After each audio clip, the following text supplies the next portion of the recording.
เลี้ยงเองเด้อมันลูกข่อยก็บ่เลี้ยงเด้อห่วยบาดนั้นว่าอยากได้ลูกคือหมู่บาดมีมาแล้วบ่ยอมรับ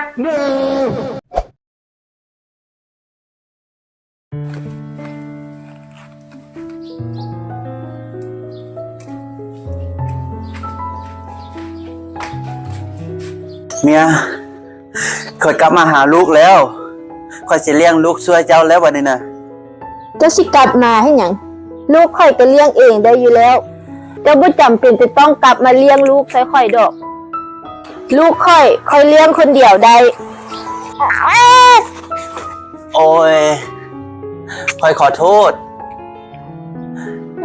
ที่ผ่านมาข่อยอาจจะใส่อารมณ์ชั่ววูบแล้วก็เฮ็ดให้เฮาแตกแยกกันบัดนี้ข่อยสัญญาว่าจะช่วยเจ้าเลี้ยงลูกจนใหญ่บัดนี้นะ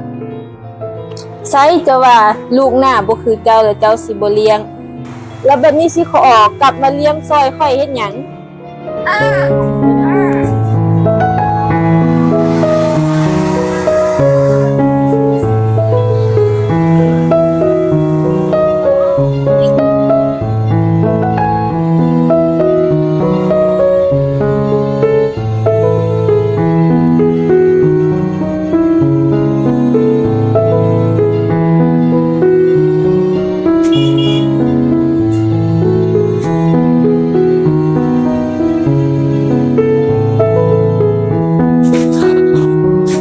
ข่อยจะเบิ่งช่วย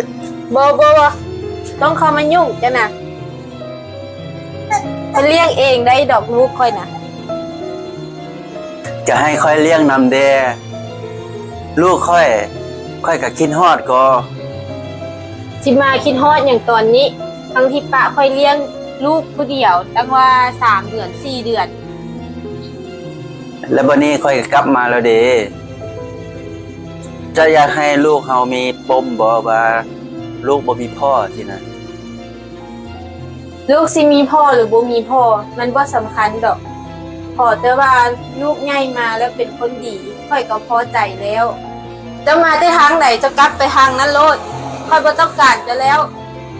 หอบกระเป๋าจะไปนำไปก่อนจะให้ค่อยไปนะค่อยขออุ้มลูกค่อยก่อนได้บ่บ่ต้องอุ้มดอกลูกค่อยนอนแล้วจะกลับไปซะไปเอากระเป๋าไป